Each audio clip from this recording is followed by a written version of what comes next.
Bismillahirrahmanirrahim. Assalamualaikum warahmatullahi wabarakatuh. Alhamdulillah, salatu wassalamu ala rasulillah wa ala alihi wa mawala amma ba'd.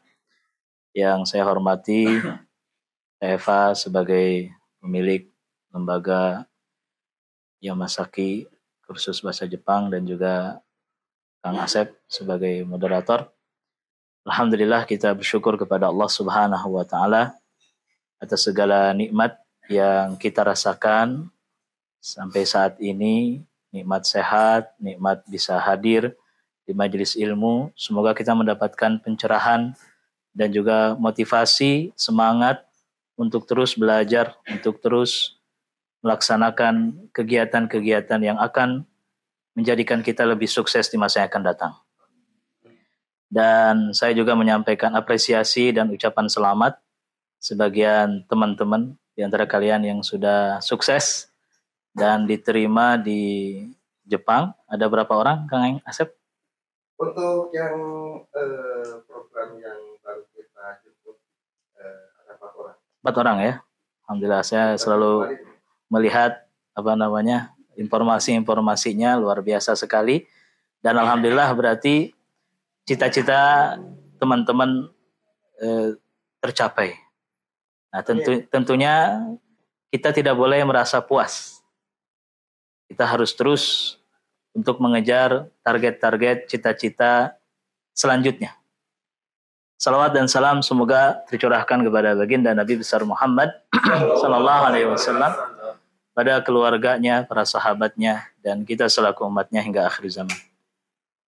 Saya awali pembicaraan ini dengan cita-cita. Semua di sini punya cita-cita? Insya Allah yang punya cita-cita, dia akan mendapatkan masa depan yang lebih cerah.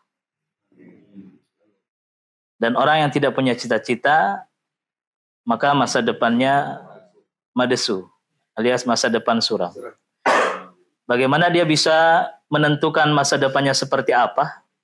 Saat ini saja ketika ditanya apa cita-citanya tidak tahu. Ya, karena sekarang tidak tahu apalagi di masa yang akan datang. Makanya cita-cita itu harus kita memilikinya. Ada cita-cita jangka pendek, ada cita-cita jangka panjang. Ya. Cita-cita jangka pendek kalian bebas. Kalian mau seperti apa? Tentu yang paling dekat adalah bagaimana kalian berhasil bisa lulus bekerja di mana? Di Jepang. Dan cita-cita berikutnya tentu seperti biasa. Mungkin membentuk keluarga, menikah, kemudian memuliakan ataupun membahagiakan siapa?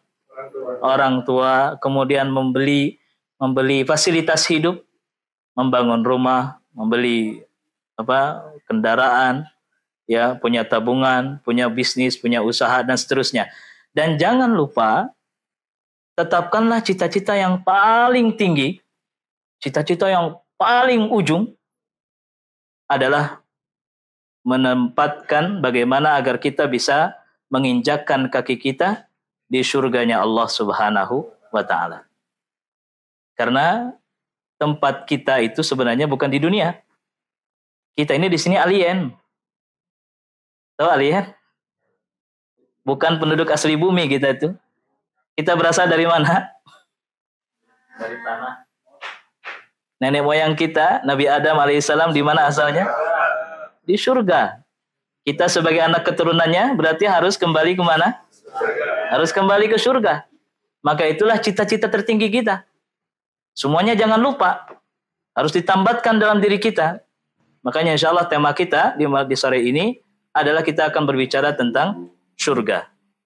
Sebagaimana usulan dari sebagian kalian. Siapa kemarin yang mengusulkan tema tentang surga? Ada ya? Fajar ya? Masya Allah. Baik. Saya mengawali dengan sebuah kisah. Ada seorang khalifah namanya Umar bin Abdul Aziz. Beliau dikatakan oleh para ulama sebagai khalifah yang kelima yang memiliki karakter sama seperti 4 khalifah sebelumnya, yaitu Abu Bakar, Umar, Utsman, kemudian siapa? Ali. Dan yang kelima adalah Umar bin Abdul Aziz.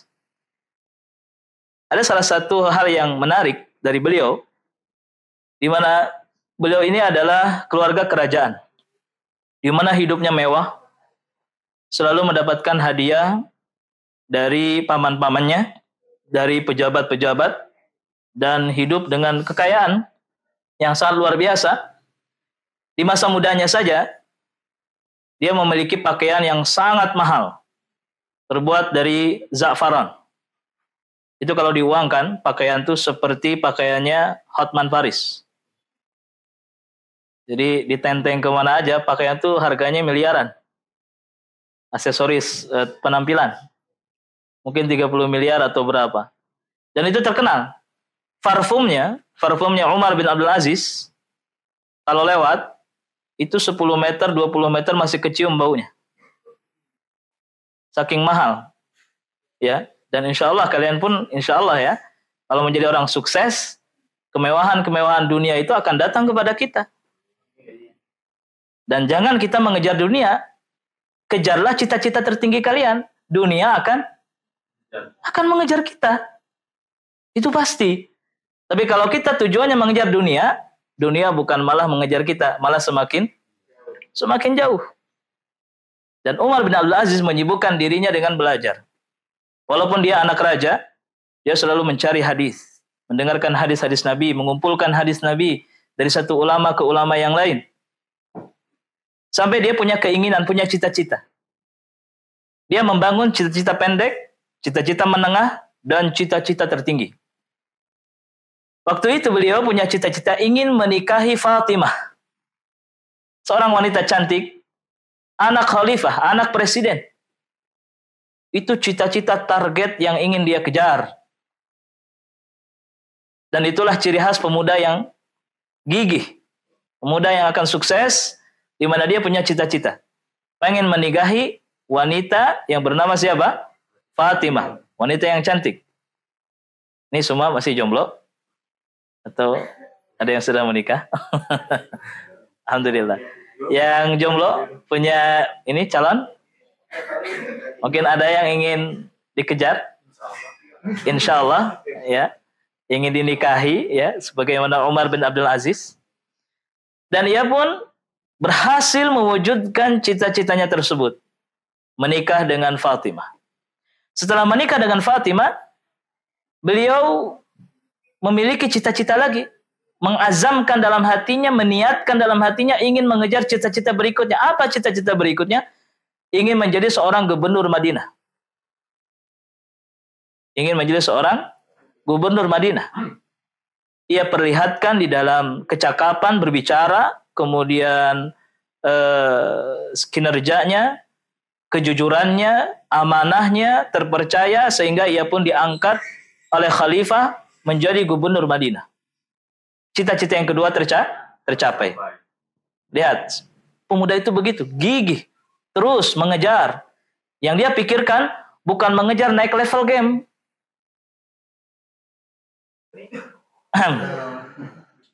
Ya kan? Yang dia kejar adalah naik level cita-cita. Bukan mengejar apa level apa? Apa biasanya game yang ada level yang ingin dikejar? Mobile Legend misalnya. Level berapa gitu kan. Dulu sebelum Mobile Legend ada yang namanya COC. Itu dikejar itu levelnya tuh. Masya Allah. Ya. Habis waktu kita. Sedangkan pemuda yang insya Allah yang akan sukses adalah bukan, ambisinya bukan menaikkan level di game, tapi menaikkan level di kehidupan nyata. Itu yang harus dipikirkan. Bagaimana agar kita naik level, menjadi manusia yang terhormat, menjadi manusia yang disegani oleh orang, menjadi manusia yang dikejar dunia. Jangan sampai kita habis pulsa HP, kita galau, kita bingung, masih minta kepada orang tua, malu dong, ya, iya. Jadilah kita menjadi pemuda yang bermartabat, yaitu selalu mengejar agar naik level di kehidupan nyata. Caranya bagaimana? fokus, konsentrasi, bersungguh-sungguh, berjuang, sabar, dan terus dikejar. Tidak mengenal lelah. Dia tumbang, dia jatuh, bangkit lagi. Tetapi pemuda yang seperti ini di zaman sekarang ini sedikit jumlahnya. Ya, mudah-mudahan kita termasuk orang-orang yang sedikit itu. Ya. Dan kita jangan terbawa arus, terbawa pergaulan, dan seterusnya. Itu yang akan menghambat cita-cita kita. Akan menghambat cita-cita kita. Dan Umar bin Abdul Aziz pun terus memberikan kinerja yang terbaik kepada rakyat, kepada khalifah di Madinah, sehingga dia pun menjadi kandidat. Masya Allah. Kandidat calon khalifah. Setelah meninggalnya ya Sulaiman bin Abdul Aziz. Ketika beliau meninggal, maka tidak ada kandidat yang lebih layak untuk melanjutkan kekhilafahan selain Umar bin Abdul Aziz. Maka Umar bin Abdul Aziz pun didaulat menjadi khalifah dan berhasil mewujudkan cita-citanya menjadi seorang apa? Khalifah. Lihat bagaimana secara berurutan cita-citanya tercapai. Cita-citanya seperti tangga. Satu langkah demi satu langkah, kemudian naik ke atas. Itulah idealnya seorang pemuda. Dan dia pun berhasil menjadi khalifah. Setelah dia menjadi khalifah, apa cita-cita berikutnya? Cita-cita berikutnya adalah ingin mendapatkan surganya Allah Subhanahu wa ta'ala. Masya Allah. Dia ingin agar jabatannya ini menjadi modal, menjadi harga, agar ia bisa membeli surganya Allah Subhanahu wa ta'ala. Jazakallah khair. Masya Allah. Maka dia pun mengajak berbicara dengan istrinya. Siapa istrinya? Fatimah. Ada di sini namanya Fatimah?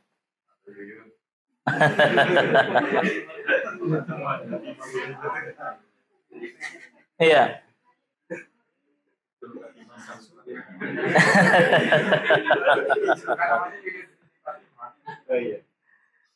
Iya.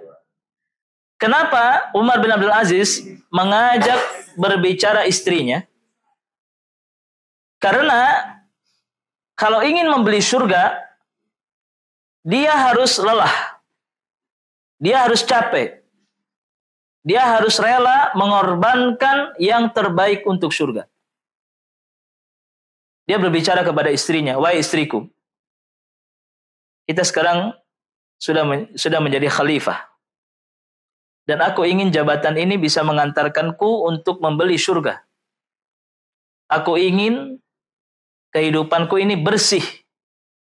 Tidak ada yang menghambat, menjadikan aku berat untuk menggapai surga. Maukah engkau, wahai istriku, mengikuti prinsip ini?" Apa itu, wahai kakanda? Aku ingin kehidupan kita sederhana, bukan bermewah-mewahan. Itulah yang paling berat ujiannya. Karena memang Umar bin Abdul Aziz adalah pemuda yang tadinya mewah. Punya banyak harta, punya banyak pemberian, punya banyak tanah, emas, dinar, dirham, baju-bajunya juga baju-baju mahal. Jadi Umar ingin merubah pola hidup. Masya Allah. Ingin merubah apa? Pola hidup. Dari gaya hedonis, dari gaya yang gaya-gayaan, menjadi hidup sederhana. Pokoknya ingin kebahagiaan dan gaya hidup yang lebih tinggi itu nanti di mana? Di surga. Begitu. Itu prinsip hidup sebagai seorang pemuda Umar bin Abdul Aziz.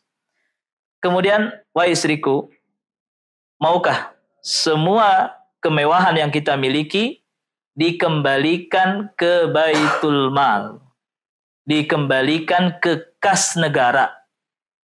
Karena semua cincin, semua emas, semua hadiah-hadiah itu adalah milik rakyat sebenarnya, bukan milik kita. Jika engkau setuju dengan prinsip yang akan kita jalankan ini, dan kamu ingin menjadi suamiku, maka silahkan. Tetapi jika engkau tidak ingin mengikuti prinsip ini, maka aku akan menceraikanmu. Lihat, jadi suaminya atau Umar bin Abdul Aziz memberikan dua pilihan kepada istrinya, apakah menjalankan prinsip ini, kalau tidak kuat, diceraikan, dikembalikan kepada siapa? Kepada orang tuanya. Kalau Fatimah ini ditukar ke neng tete zaman sekarang, kira-kira milih yang mana?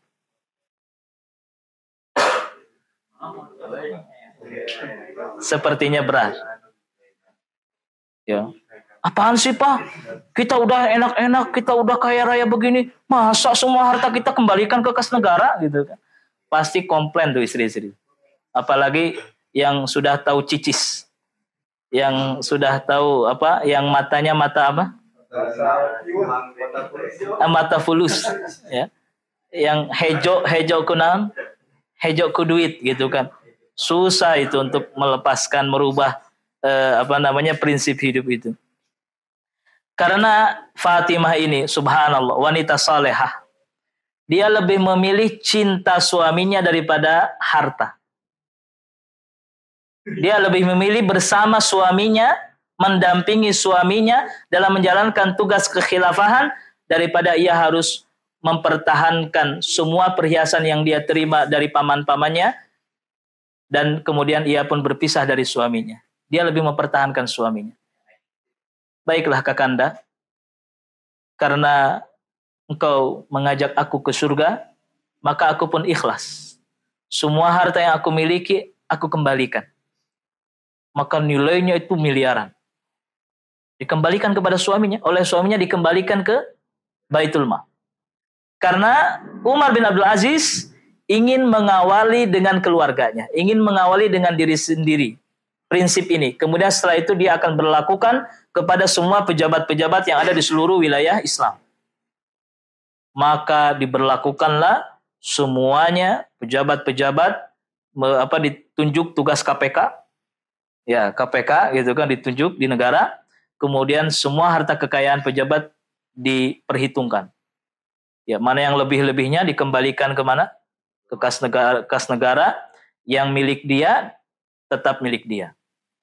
Dan alhamdulillah, ya, prinsip ini mengantarkan negara yang makmur menjabat 2 tahun setengah, tapi berhasil mengentaskan kemiskinan dan kefakiran.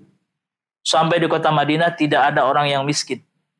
Setiap tahun ketika mau dikeluarkan zakat dari orang-orang kaya, itu di Madinah tidak ada orang mustahik zakat, nggak ada.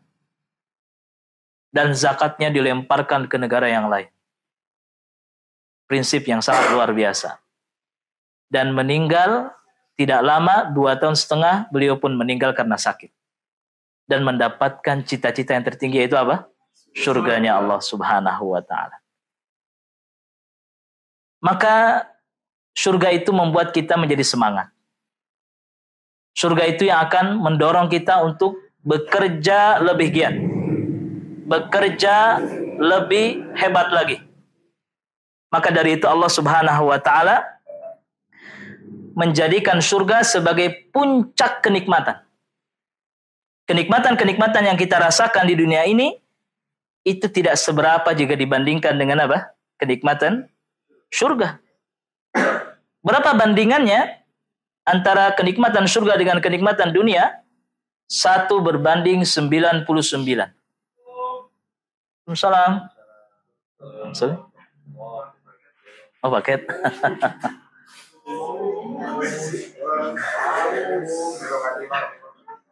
Iya. Kita lanjutkan. Ya. Kita lanjutkan. Ya. Terlebih kehidupan kita perlu untuk membicarakan tentang surga. Kenapa? Karena kita hidup di dunia ini banyak hal yang membuat kita lalai, kadang membuat hati kita menjadikan terpuruk, tidak punya semangat. Surga ini akan memberikan semangat untuk kita untuk terus mengejar cita-cita yang paling tinggi. Maka dari itu, mengimani, meyakini adanya surga adalah bagian dari akidah kaum muslimin. Bahkan surga ini termasuk rukun iman yang keberapa? Ayo, kebaraha kira-kira. Rukun iman kabaraha. Kelima, betul. Ya, beriman kepada hari akhir. Karena surga itu adanya di hari akhir. Maka orang yang tidak meyakini adanya surga, maka dia kafir. Ya. Dengan adanya surga, kita akan merasa tenang. Kenapa? Karena setiap pengorbanan akan dibalas. Akan ada balasannya. Setiap apa yang hilang dari diri kita, akan ada gantinya di mana? Di surga. Meninggal dalam keadaan jomblo, tidak mengapa. Karena nanti di surga akan menikah dengan bidadari. Iya. Iya. Maka dari itu, masuk surga harus menjadi impian semua orang. Tidak mengapa impian kita ingin ke Jepang, ingin sukses, tapi puncak dari segala impian harus kita meletakkan di mana? Di surganya Allah Subhanahu wa taala. Karena semua para nabi dan rasul sallallahu alaihi wasallam, ya, mereka semuanya berkeinginan ingin masuk surga. Ya, cita-cita mereka adalah ingin masuk surga. Di antaranya adalah Nabi Ibrahim alaihi salam berdoa kepada Allah Subhanahu wa taala, "Waj'alni min warasati jannatin na'im." Ya Allah, jadikanlah aku termasuk pewaris surga. Pernah nggak kita berdoa pengen masuk surga? Tiap sholat bagus. Kapan terakhir kita minta surga? Barusan atau tadi sholat asar, masya Allah, luar biasa. Iya. Terus diulang-ulang ya. Rasulullah Shallallahu Alaihi Wasallam pun mengajarkan kepada umatnya agar berdoa meminta surga. Apa doanya? Ya, boleh dihafal. Allahumma inni as'aluka ridhaka wal jannah. Siapa yang hafal? Masya Allah, 20.000. Ya, nanti di akhir. Ya, siapa namanya? Rizki. Oke, bagus. Selamat buat Rizki, 20.000. 2 juta rupiah. Ya. Ada lagi doa yang lain. Rabbana atina fid dunya hasanah wa fil akhirati hasanah wa qina adzabannar. Dawamkan doa itu. Ya, jadikan sebagai cita-cita kita tertinggi. Bahkan di dalam hadis yang lain, Rasulullah SAW mengajarkan kepada kita, kalau kita punya cita-cita, maka mintalah cita-cita yang paling tinggi. Mintalah surganya yang paling tinggi. Apa itu surga yang paling tinggi? Firdaus. Betul, Firdaus. Ya. Kata Nabi sallallahu alaihi wasallam, "Idza sa'altumullaha," jika kalian meminta kepada Allah, berdoa kepada Allah, "Fas'aluhul firdaus." Mintalah surga Firdaus. Fa innahu a'lal jannah. Karena sesungguhnya surga itu, Firdaus itu adalah surga yang paling tinggi. Kalian pernah masuk hotel? Pernah nginep di hotel? Kasihan deh.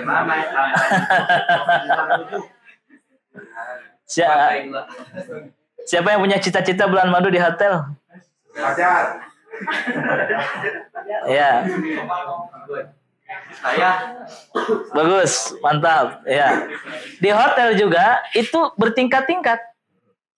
Ada hotel VIP, ada hotel VVIP, ada hotel ekonomis, ada hotel Argo Bisnis. Penthouse. Pesawat juga sama, ada tingkatan-tingkatannya. Ada ekonomi, ada bisnis, ada VIP, gitu kan? Semakin tinggi maka fasilitasnya semakin mewah. Maka surga pun sama. Semakin tinggi surganya, maka fasilitas kenikmatannya semakin banyak. Ya, nanti berbicara tentang bidadari insyaallah. Ya. Maka dari itu kita nih hidup di dunia ya penuh dengan persaingan, betul tidak? Apalagi melihat orang lain yang sukses, punya mobil, punya apa, mewah, atau teman seangkatan misalnya ada yang sudah punya mobil Mercy gitu, ada yang sudah punya rumah 2 atau 3, ada yang sebenarnya istrinya 3 atau 4 gitu kan. Masya Allah.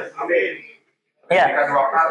Ya, kadang-kadang itu membuat kita iri, betul tidak? Iri kan? Nah, tetapi sebenarnya kita sebagai seorang muslim, perjalanan kita masih panjang. Artinya, tanamkanlah di dalam diri kita, kalau kita kalah bersaing dalam dunia, maka kita tidak boleh kalah bersaing di mana? Di akhirat. Begitu. Setuju tidak? Setuju. Harusnya begitu. Ya. Jadi kita tidak harus iri, dia misalnya hartanya lebih banyak daripada kita, ya kan? Anaknya lebih banyak daripada kita, mobilnya lebih banyak daripada kita, pakaiannya lebih bagus daripada kita, wajahnya lebih tampan daripada kita. Gak masalah. Yang penting kita harus menang dalam urusan apa? Akhirat. Iya maker mah urusan dunia nage ripu, akhirat nage tekor.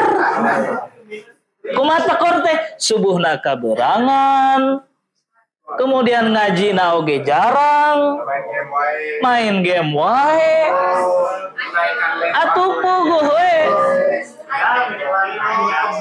Iya. Jadi kia dunia na katinggalan, akhirat nage katinggalan. Aduh, ripuh celaka 12 atau gitu mah.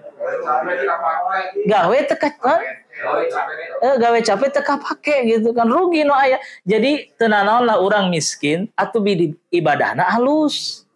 Benar teh? Ya kan? Ya beruntung kalau kita anak orang kaya, misalnya di sini ada anak orkai misalnya kan. Ya kan? Ya orang kaya gitu kan. Kalau kita sama-sama merasa miskin gitu kan, ya sudah ibadahna atuh nu getol gitu kan. Seperti itu. Ya. Baik. Nah, yang penting kedudukan kita di akhirat harus lebih tinggi. Makanya Allah Subhanahu wa taala mengajarkan kita untuk bersaing. Bersaing artinya berlomba-lomba. Berlomba-lomba dalam hal apa? Dalam kebaikan. Oke lah, dalam dunia kita kalah, tapi dalam akhirat kita harus lebih menang. Begitu, bisa diadu gitu kan. Oke, zikirna siapa yang paling banyak misalnya. Ya tahajudnya siapa yang paling banyak misalnya. Salat 5 waktunya siapa yang paling getol. Nah, minimal itu yang kita menang gitu. Ya. Di Madinah ketika Rasulullah SAW melihat ada sahabat-sahabat yang miskin, ya ada sahabat-sahabat yang miskin dan sahabat-sahabat yang kaya. Sahabat-sahabat yang miskin ini ngiri gitu kan, datang kepada Rasulullah SAW. Ya Rasulullah, mereka sahabat-sahabat yang punya uang banyak, mereka bisa bersedekah, bisa mendapatkan surga dengan sedekah mereka. Sedangkan kami ya Rasulullah, kami tidak punya uang. Dari mana kami bisa bersedekah membeli surga? Maka Nabi SAW memberikan pilihan yang lain. Apa itu pilihannya? Perbanyaklah subhanallah, perbanyaklah alhamdulillah, perbanyaklah Allahu Akbar. Dengan kamu bertasbih, dengan kamu bertahmid, dengan kamu bertahlil dan seterusnya, kamu lebih kaya dari mereka. Begitu.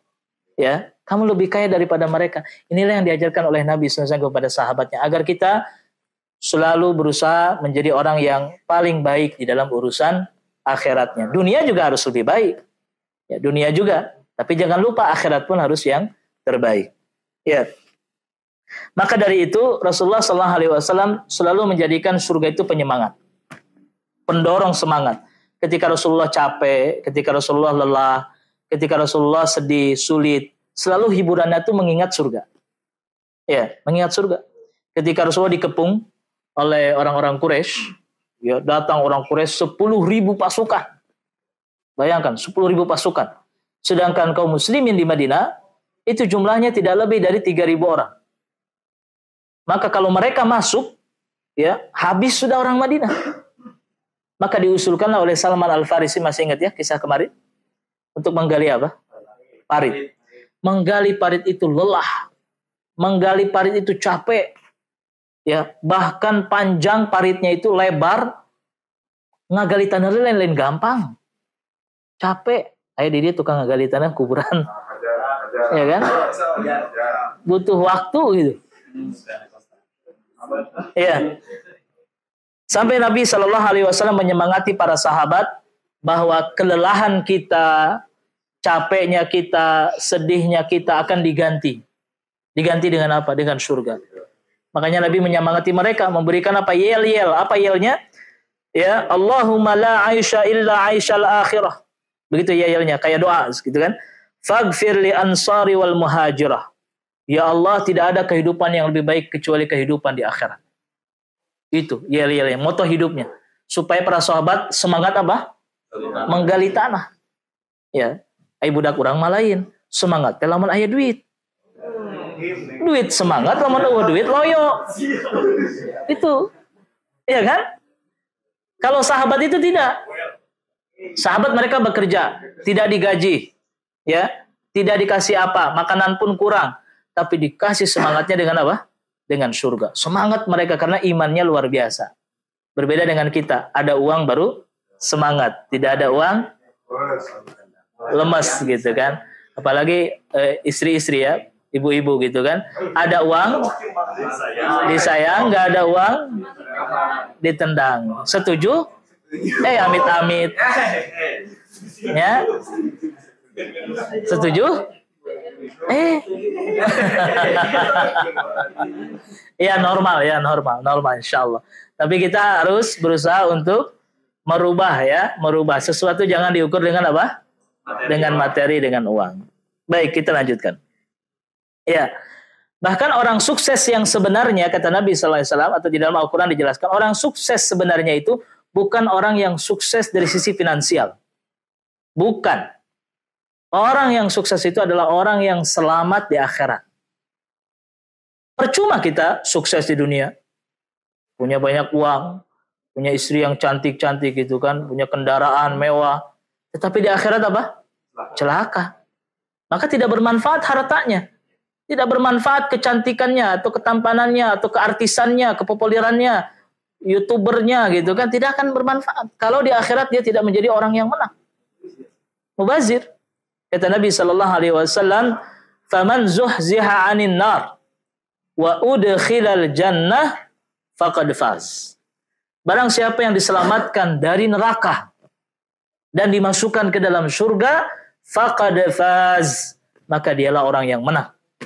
Maka dialah orang yang berhasil. Maka kalau Anda menjadi istri, jadilah istri yang berhasil dunia dan akhirat. Amin. Amin. Ya, bangun berat ngamin kana? Amin. Gitu. Semangat itu. Nah, gitu. Ya. Ya. Ya, kalau Anda jadi suami, maka jadilah suami yang berhasil di akhirat. Amin. Anda jadi seorang kayak di Jepang jadi non?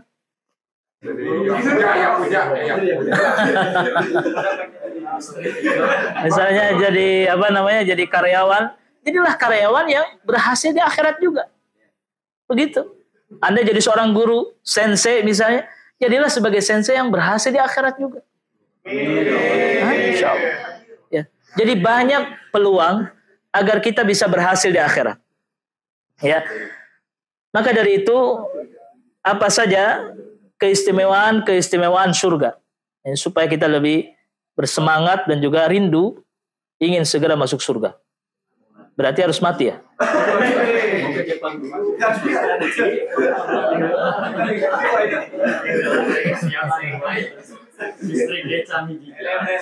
Ya. Ya. Baik. Keistimewaan yang pertama, di surga itu tidak ada kesedihan. Ya. Tidak ada kesedihan dan tidak ada kekhawatiran. Apalagi perempuan nih, sering bersedih. Oke, kalau tidak bersedih, khawatir?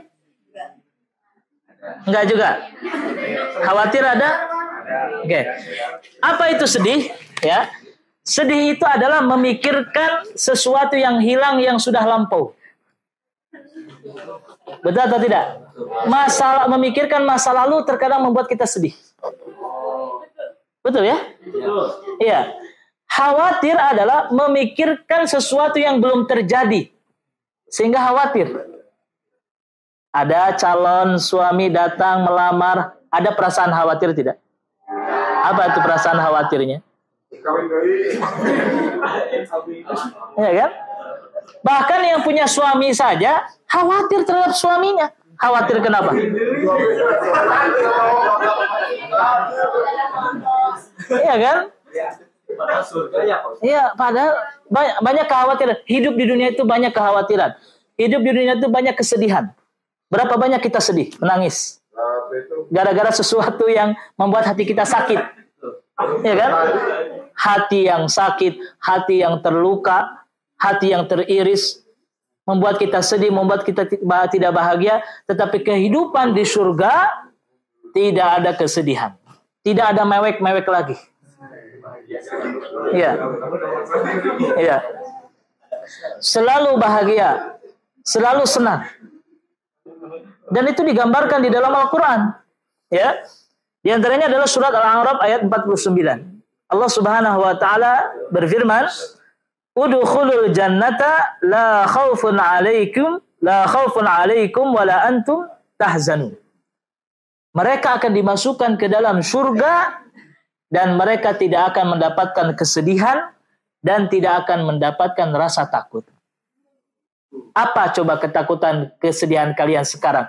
Takut tidak lulus ke Jepang, betul tidak? Iya kan? Takut, khawatir. Yang sedang mencari cinta, takut ditolak. Takut ditolak sama istrinya, takut ditolak sama mertuanya. Masya Allah. Takut apa? Iya, takut ditinggal nikah lagi. Banyak sekali ketakutan. Ya, di surga tidak ada kesedihan. Di dalam ayat yang lain juga, saat ahli surga ketika dimasukkan ke dalam surga, mereka sangat bahagia dan menyampaikan pujian yang tulus kepada Allah Subhanahu wa taala. Mereka mengatakan, "Wa qalul hamdulillahilladzi adhaba 'annal hazan." Segala puji hanya bagi Allah yang telah menghilangkan dari dada kami kesedihan.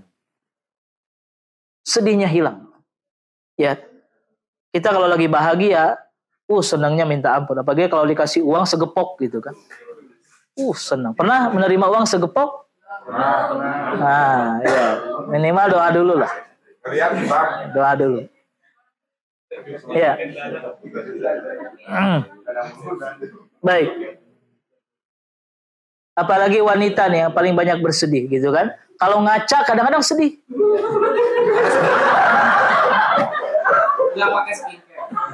Iya. Ngaca kadang-kadang sedih, nangis. Itulah wanita. Kenapa coba sedih? Melihat apa? Melihat kulitnya udah tua, udah ini, udah peot. Padahal masih bagus, masih ini. Merasa sudah tua, padahal masih muda. Kadang-kadang kesedihannya dibuat-buat. Betul tidak? Enggak. Ya, lebay gitu. Dilebay-lebaykan gitu kan. Akhirnya sedihnya enggak jelas gitu kan. Ya. Betul. Jadi kehidupan di dunia itu tidak sempurna. Ya, tidak sempurna. Selalu bercampur dengan kesedihan dan kekhawatiran. Makanya hidup di dunia itu jangan terlalu betah. Ya, di dunia itu jangan terlalu betah. Selalulah kita untuk rindu pindah alam. Tapi bukan berarti mengajarkan supaya bunuh diri, jangan. Ya, bukan untuk bunuh diri, bukan.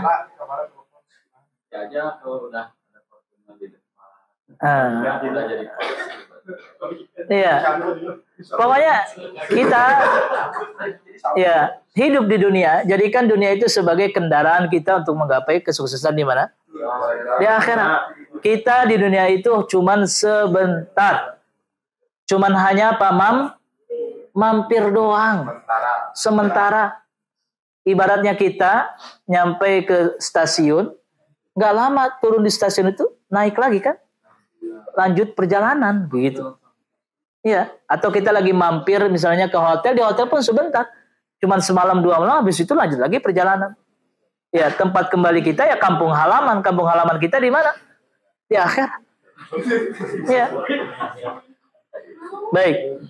Apalagi kehidupan dunia itu selalu berpindah dari satu kelelahan ke kelelahan yang lain.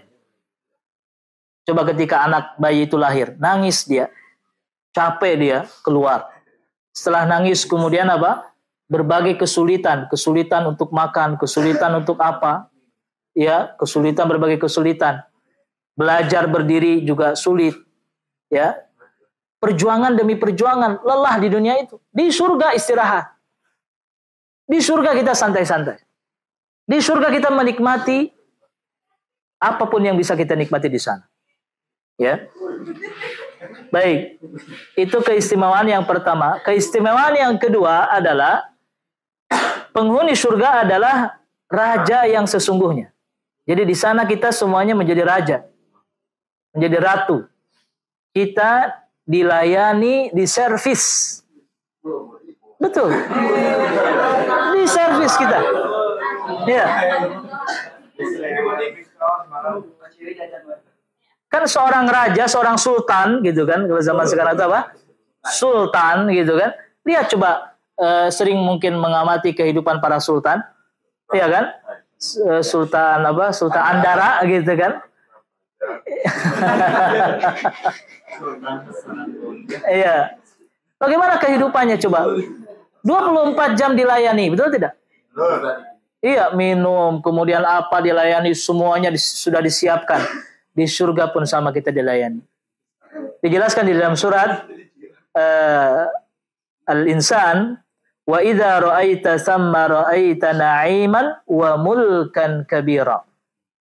Dan engkau nanti melihat di sana, engkau akan melihat banyak kenikmatan dan engkau menjadi raja yang besar.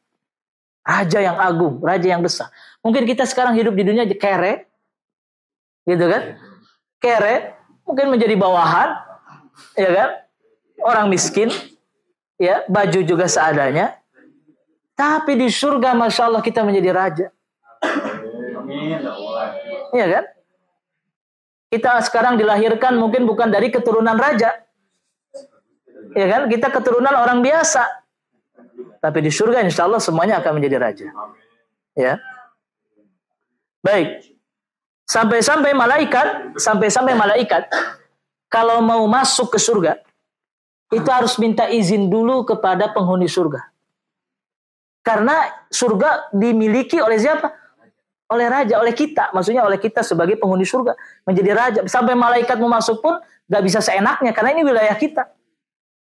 Sampai sebegitu, ya. Wal malaikatu yadkhuluna alaihi min kulli bab. Malaikat masuk mengetuk pintu meminta izin. Ya. Karena teritorialnya punya kita. Kemudian surga yang paling rendah. Ya, ada tingkat tinggi yang paling rendah. Paling rendah saja itu 10 kali lipat dunia ini. Bayangkan, 10 kali lipat dunia ini. Kita hidup di dunia ini berdesak-desakan, betul tidak? Berdesak-desakan di kamar aja di atas apa? Berdesak-desakan. Harus bagi-bagi gitu kan, bagi-bagi kasur, bagi kamar gitu kan. Ya, dengan orang lain berebut gitu kan. Di surga, masya Allah, dunia dan 10 kali lipat dari dunia ini semuanya milik kita. Ya. Kemudian keistimewaan yang ketiga, di surga itu kita selalu sehat, tidak akan sakit, tidak akan ada dokter. Ya. Dan selalu hidup kekal, bahagia, tidak bertambah tua, ya, dan terus muda. Kalau kita hidup di dunia kan ada musimnya kan? Musim apa? Kalau musim dingin kita sakit flu, demam gitu kan? Ya. Apalagi sakit-sakit yang lain misalnya tipes gitu kan dan seterusnya. Apalagi kalau bertambah tua, kulitnya bertambah peot. Ya, telinganya bertambah budeg. Matanya bertambah belok gitu kan. Giginya bertambah ya. giginya semakin rongah gitu kan. Ya, jalannya semakin bungkuk gitu kan. Itu di dunia. Ya. Perempuan bertambah tua menjadi nenek. Ya, laki-laki bertambah tua menjadi kakek-kakek. Iya. Sampai ada nenek-nenek datang kepada Nabi sallallahu alaihi wasallam bertanya kepada Rasul, "Ya Rasulullah, apakah aku akan masuk surga?" Kata nenek-nenek itu. Maka oleh Nabi dibecandain. Nenek di surga enggak ada nenek-nenek. Sedih dia. Nangis dia. Ya, nangis gitu kan. Akhirnya Rasulullah SAW belum selesai ngomongnya. Nabi belum selesai. Tolong sampaikan ke nenek-nenek tadi bahwa usia nenek akan kembali menjadi apa? Muda. Di usia berapa? Di puncak usia, di pertengahan umur 30 tahun. Ya, 30 tahun. Karena usia manusia sekarang berapa? 60 tahun. Iya kan? Pertengahannya apa? 30. 33, 30. Itu usia maksimal di puncak kekuatan. Sensei berapa umurnya? Hah? Setengah abad tuh. Kan? 29. Masih lebih muda saya berarti ya? Maksudnya lebih muda akal daripada saya berarti. Alhamdulillah. Iya.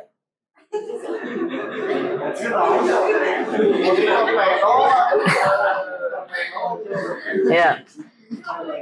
Baik, kemudian berikutnya keistimewaan surga, kita tidak ada yang namanya ngantuk, tidak ada tidur. Tidak ada helai. Tidak ada. Ya. Kita akan terus selalu terjaga.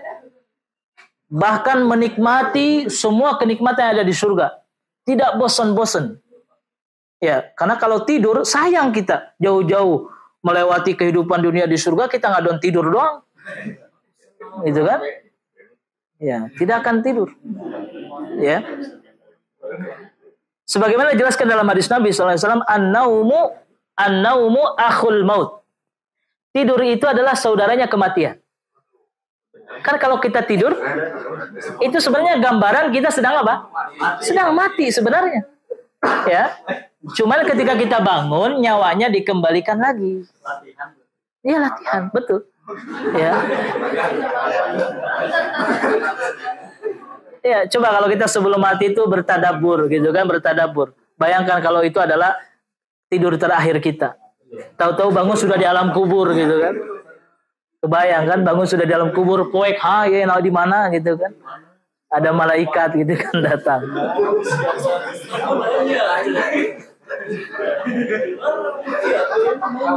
Iya. Kemudian selain tidak ngantuk, ya, tidak ngantuk, juga tidak ada rasa lelah. Tidak ada rasa lelah. Selalu dalam keadaan segar. Selalu dalam keadaan bugar. Ya, apalagi kalau kita bersama bidadari gitu kan. Ya. Di dunia mungkin kita menyalurkan hasrat kita 15 menit udah. Selesai sudah gitu kan. 10 menit gitu kan selesai. Mungkin yang lebih cepatnya 3 menit sudah gitu kan. Di surga itu kita tidak akan ada yang namanya lemah. Ya, hantam terus gitu kan. Seperti itu. Iya. Ya. Kemudian berikutnya adalah ukuran tubuh kita. Ukuran tubuh kita pun berbeda. Kita akan dikembalikan seperti penciptaan Nabi Adam. Ya. Nabi Adam. Ya. Tingginya Nabi Adam itu 30 meter. Atau 60 hasta. Hasta itu 1 hasta setengah meter. 30 meter tingginya. Berarti ya tower atau tinggi pohon kelapa mungkin ya. Ya. Karena kata Nabi SAW, semakin bertambah zaman, tinggi manusia semakin apa? Menurun dan menyusut. Ya. Makanya kehidupan tingginya itu nanti akan kembali seperti Nabi Adam. Ya. Kemudian semua rupanya, ya, wajahnya itu akan dikembalikan kepada penciptaan aslinya, menjadi tampan semua. Ya, menjadi tampan semua. Ya. Makanya jangan minder ketika wajah kita misalnya pas-pasan, ya, di dunia, tapi semuanya insya Allah di surga akan menjadi tampan semua. Amin. Ya, tampan dan bercahaya. Ya. Bahkan para wanita, ya, para istri itu lebih cantik daripada bidadari. Lebih cantik daripada bidadari. Ya. Jadi berbahagialah gitu kan. Ya, jadi kalau kita nanti menjadi ahli surga, tidak usah rawat-rawat wajah. Ya kan, tidak usah pakai skincare, tidak usah pakai perawatan di di spa ataupun di mana gitu kan, tidak usah. Ya. Keistimewaan berikutnya, ya, di surga itu tidak ada kotoran. Halo, di surga itu tidak ada kotoran, tidak buang hajat. Ya, tidak buang air kencing dan tidak buang pup gitu kan, tidak buang pup. Dan tidak mengeluarkan istilahnya leho ataupun apa istilahnya. Ya. Tidak mengeluarkan dahak, ya. Tidak mengeluarkan segala macam kotoran telinga gitu kan, cileh, naon gitu. Tidak ada semua. Secantik-cantiknya wanita dunia tetap bau eta nama.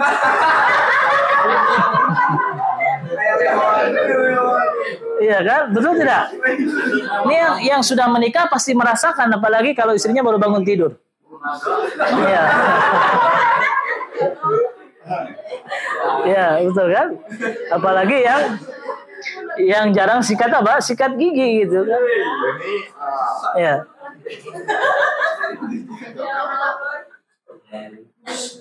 Baik. Sebagaimana dijelaskan dalam hadis Nabi sallallahu alaihi wasallam, Rasulullah pernah ditanya oleh sahabat Nabi, "Ya Rasulullah, apakah penduduk ahli surga mereka makan dan minum?" Maka Nabi pun menjawab, "Na'am, iya.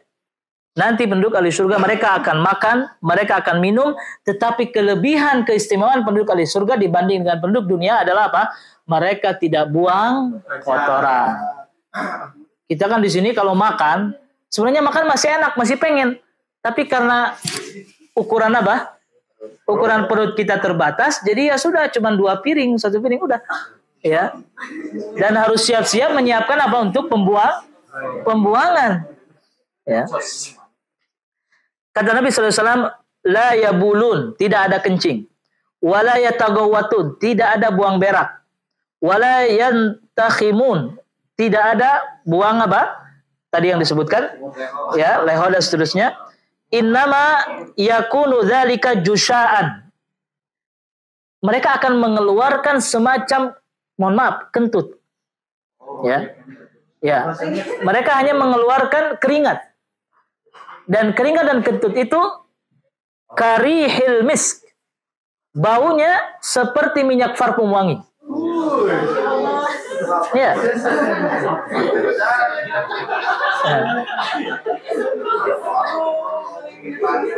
Seperti minyak apa?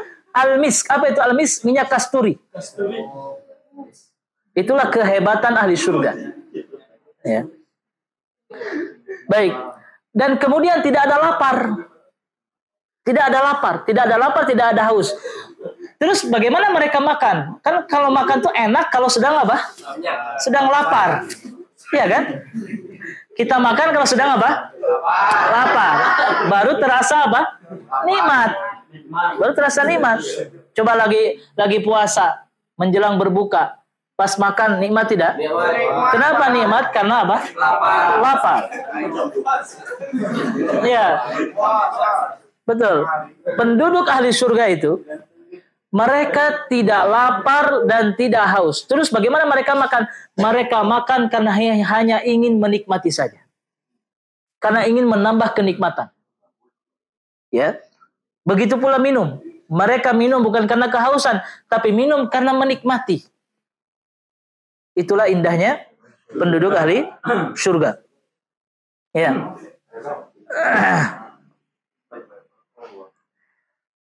Kemudian penduduk ahli surga nanti akan dinikahkan dengan bidadari. Ini saya mohon maaf ya berbicara kepada para istri. Ya mungkin ada sebagian yang tidak setuju gitu kan. Ustaz nih bidadari terus nanti suami saya ntar di surga dengan bidadari dong. Saya sendirian dong. Ya. Amilnya siapa nanti gitu kan? Ya. Amilnya nanti Allah langsung. Iya. Allah nikahkan ya dengan para bidadari. Kata di sini dijelaskan innar rajula min ahlil jannah yu'anikul haura sab'ina aman la yamalluha wa la tamalluhu. Ya. Diceritakan nanti saking indahnya itu bidadari, seorang lelaki memeluk bidadari saking nikmatnya, saking lamanya itu sampai 70 tahun. Nanaonan gitu kan, itu masalahnya. Ah, ini akan dijawab kalau nanti kalian sudah menikah. Istri paling senang dipeluk sama suaminya.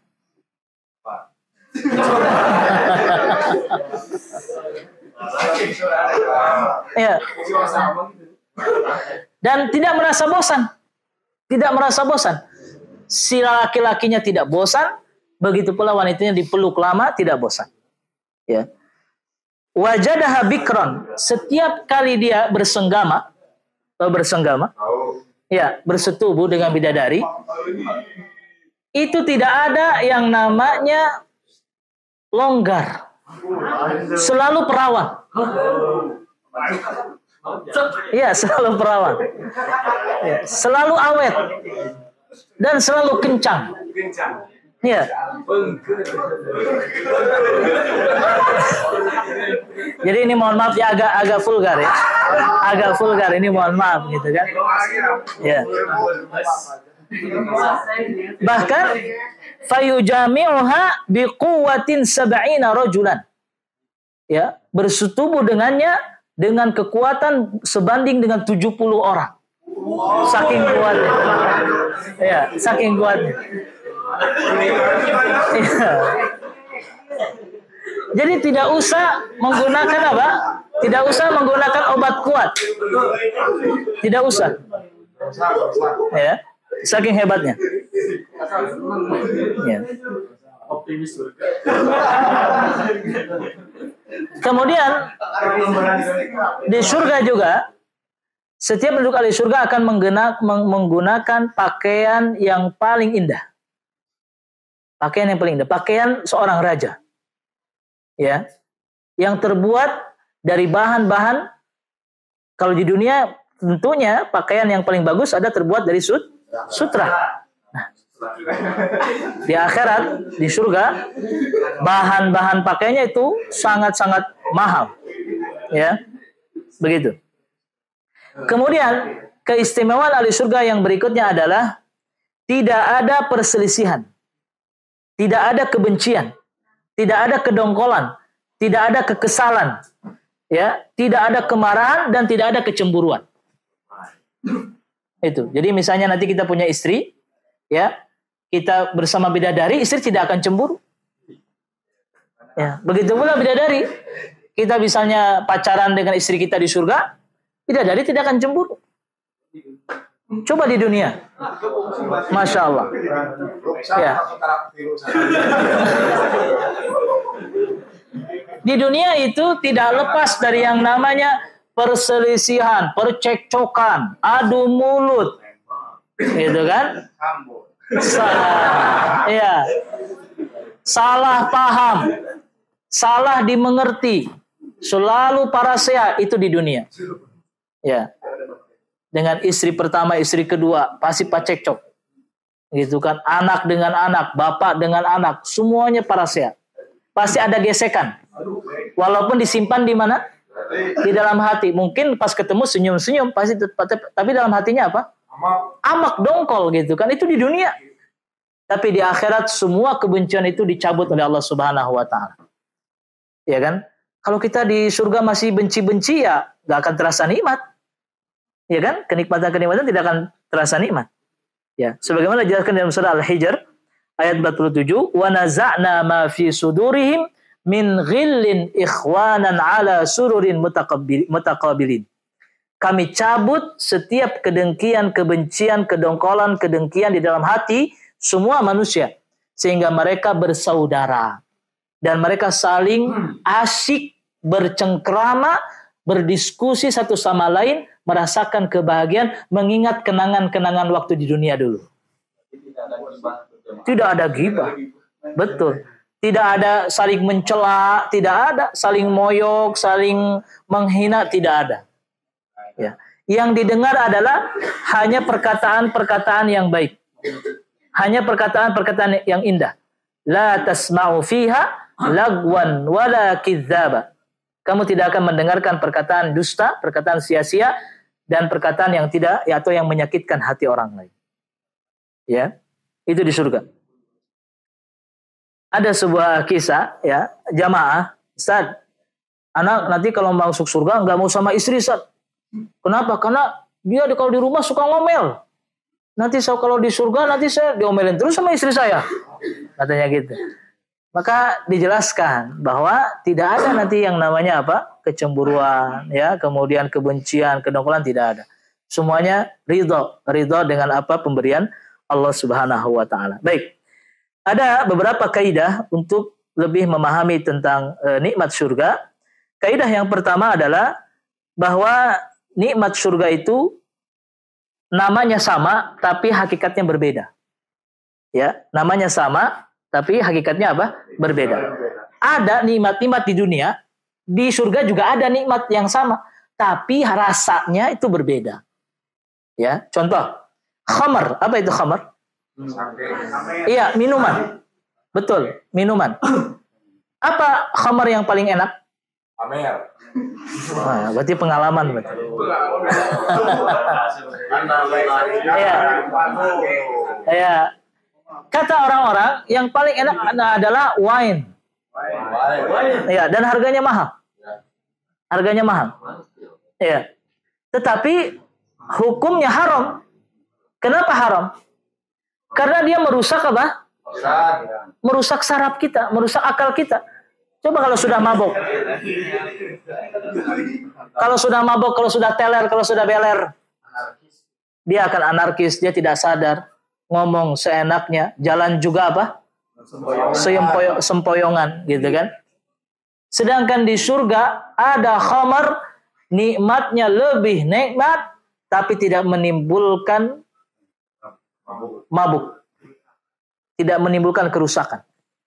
Ya, jadi namanya sama-sama khamar, tapi hakikat kenikmatannya apa? Berbeda. Berbeda. Ya. Kemudian berikutnya adalah pohon. Di dunia ada pohon, di surga juga ada pohon. Sama namanya, tapi hakikatnya berbeda. Ya, dijelaskan di dalam hadis Nabi Shallallahu Alaihi Wasallam, "Ma min syajaratin fil jannah illa wasaquha min dhahabin." Tidak ada pohon yang di surga kecuali dahannya terbuat dari emas. Dahannya terbuat dari emas. Sama-sama pohon. Di dunia juga ada pohon, di surga juga ada pohon, tapi beda bahannya. Kemudian dijelaskan dalam ayat yang lain, qutufuha daniyah. Dahan-dahannya itu deet. Apa deet? Pendek. Tidak ada yang namanya pohon itu tinggi menjulang sampai atas. Nggak ada di surga itu. Semuanya dahan-dahannya pendek. Bahkan buah-buahannya juga mudah untuk apa? Mudah untuk dipetik, mudah untuk diambil. Bahkan terkadang dahannya hidup sendiri. Nyeronoikeun dahan teh kesorangan ke penduduk surga. Ya.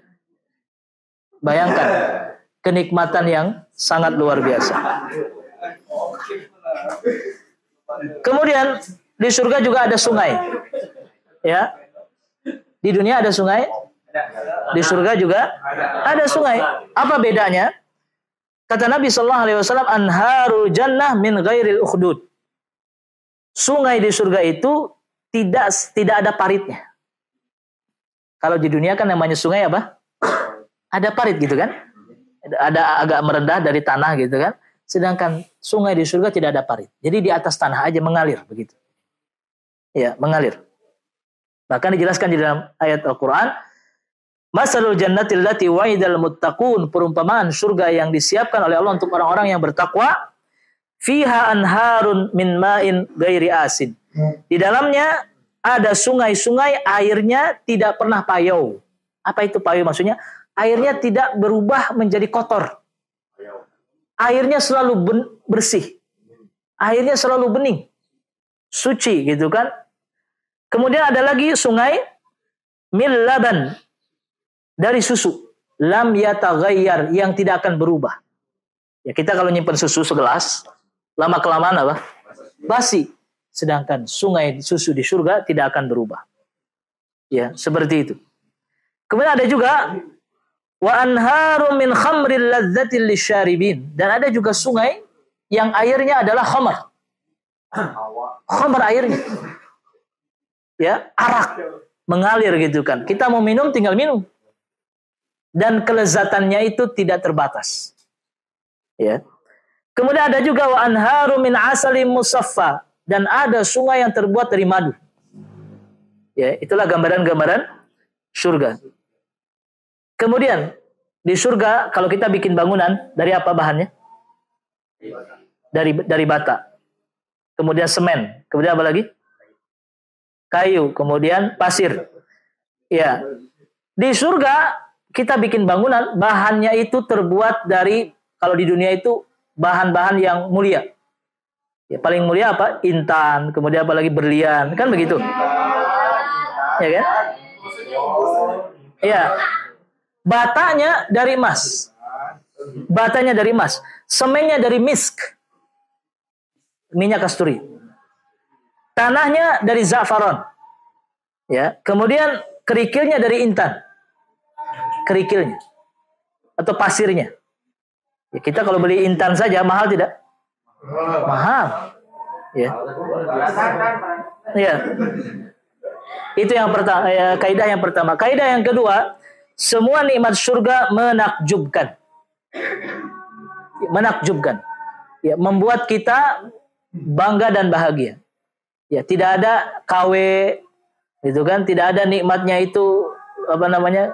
Kalau jeruk kan, kalau kita beli jeruk di apa? Di tukang dagang kadang-kadang menipu ya. Kelihatan kuning tapi dalamnya apa? Asam gitu kan. Kalau di surga tidak, semuanya enak-enak. Ya. Sebagaimana dijelaskan di dalam surat Yasin ayat 55, inna ashabal jannatil yauma fi syughulin fakihun. Sesungguhnya penduduk ahli surga pada hari itu mereka dalam kesibukan yang saling menakjubkan, berkesan menakjubkan terhadap nikmat-nikmat yang ada di dalam surga.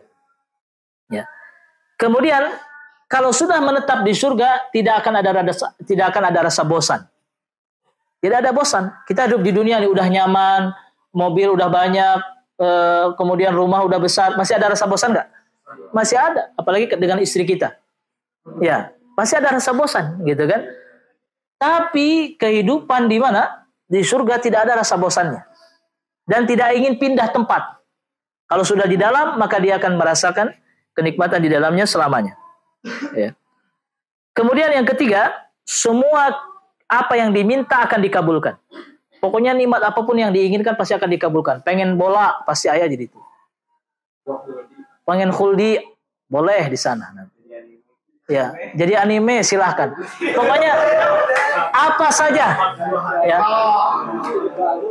Bahkan dalam hadis Nabi SAW dijelaskan, sampai kalau pengen punya anak, misalnya pengen punya anak, pasti akan dikabulkan. Ya, bahkan tidak harus mengandung lama, sebentar langsung jadi anak. Ya, begitu. Sampai seperti itu. Baik. Karena waktunya sudah 5:30, ya, sebenarnya masih panjang penjelasan. Nah, kalau kita diceritakan tidak akan ada habisnya. Ya, tidak akan ada habisnya. Mudah-mudahan ini menjadi motivasi bagi kita Dan yang paling harus kita ingat adalah modal untuk bisa masuk surga. Apa itu modalnya? Yang pertama adalah beramal. Amal soleh. Berbuat baik itu modalnya. Jadi kalau kita ingin masuk surga, maka banyaklah berbuat baik. Jangan pelit. Ya, jangan pelit. Ya. Berbuat baik dengan ikhlas dan juga berusaha untuk mengikuti contoh Nabi Shallallahu Alaihi Wasallam. Yang kedua adalah modal masuk surga, sabar. Apa itu? Sabar. Belajar di sini butuh sabar nggak? Harus sabar. Belajar di sini harus sabar. Sabar berapa bulan di sini, gitu kan? Jauh dari orang tua, jauh dari kesenangan, belajar, mendengarkan penjelasan dari ustadz-ustadz, gitu kan, dari sensei dan seterusnya. Walaupun boring, gitu kan, misalnya, ya harus sabar, begitu. Kemudian yang ketiga, jauhi hal-hal yang akan menyebabkan kita masuk neraka. Jauhi maksiat. Jauhi hal-hal yang melanggar aturan.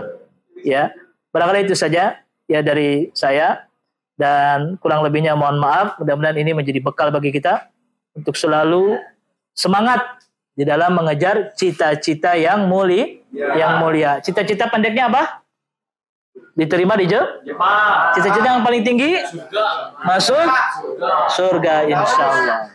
Sampai di sini saya kira cukup ya. Saya tidak buka pertanyaan. Insya Allah pertanyaannya di pertemuan yang akan datang, karena saya harus ngisi pengajian lagi di Cicurug habis maghrib, ada waktu perjalanan setengah jam. Billahi fisabilil haq. Assalamualaikum warahmatullahi wabarakatuh.